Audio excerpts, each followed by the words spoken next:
Land regularisation కు full response వస్తోంది. MRO ఆఫీసుల దగ్గర క్యూలు కడుతున్నారు జనం. అయితే ఎలా దరఖాస్తు చేసుకోవాలి, ఫార్మ్స్ ఏం సబ్మిట్ చేయాలనే దానిపై జనం కన్ఫ్యూజ్ అవుతున్నారు. క్రమబద్ధీకరణ దరఖాస్తులు తీసుకునేందుకు ఎంఆర్ఓ ఆఫీసులలో ప్రత్యేక ఏర్పాట్లు చేస్తున్నారు అధికారులు.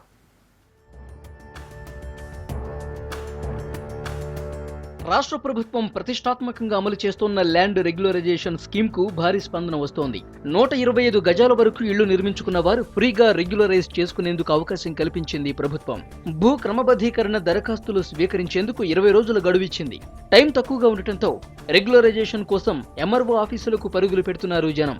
ఎంఆర్ఓ ఆఫీసులు జనంతో కిక్కిరిసి కనిపిస్తున్నాయి.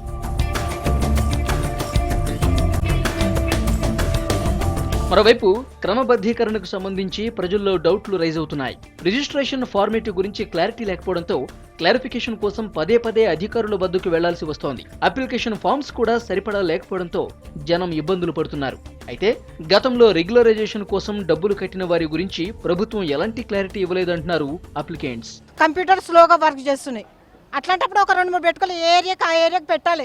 ఎంతమంది ఎన్ని పనులు ఎంత తక్కువ బంద్ పెట్టుకొని వస్తారు. మాకు అది చేసుకుంటేనే నడుస్తుంది కదా. ఇచ్చిన వాళ్ళే ఏదో కరెక్ట్ ఏ ఏరియాకి ఆ ఏరియా లీడర్స్ పెట్టి ఏదో పెట్టి ఇచ్చేస్తే అయిపోతుంది కదా సార్. ఇక్కడికి వచ్చి పోయిన నెల కూడా అయితే ఇప్పుడు తహసీల్దార్ నిలబడ్డ ఎంత కోపం చేసిందో తెలుసు నాకే. అందుకే నా బాధతో నేను మాట్లాడుతున్నాను. దరఖాస్తుదారుల డౌట్లను క్లారిఫై చేసేందుకు ఎంఆర్ఓ ఆఫీసులో ప్రత్యేకంగా హెల్ప్ డెస్క్ ఏర్పాట్లు చేశారు అధికారులు. రెగ్యులరైజేషన్ కు సంబంధించి అన్ని వివరాలతో ఫ్లెక్సీలను ఆఫీసులో ఏర్పాటు చేశారు.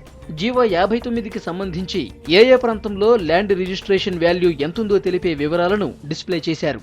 జరిగింది 59 జీవో ఏ ఏరియాలో ఎంత మార్కెట్ వాల్యూ ఉంది సబ్ రిజిస్టర్ అని, తర్వాత ఏమేమి వాళ్ళు డాక్యుమెంట్ పెట్టాలనేది మేము బయట ఒక ఫ్లెక్సీ బ్యానర్ కూడా పెట్టడం జరిగింది. జీవోను తర్వాత అప్లికేషన్ ఫామ్ను కూడా డిస్ప్లే చేయడం జరిగింది నోటీస్ బోర్డులో. తర్వాత జిరాక్స్ సెంటర్లో కూడా ఒకటి పెట్టడం జరిగింది పబ్లిక్ కన్వీనియంట్.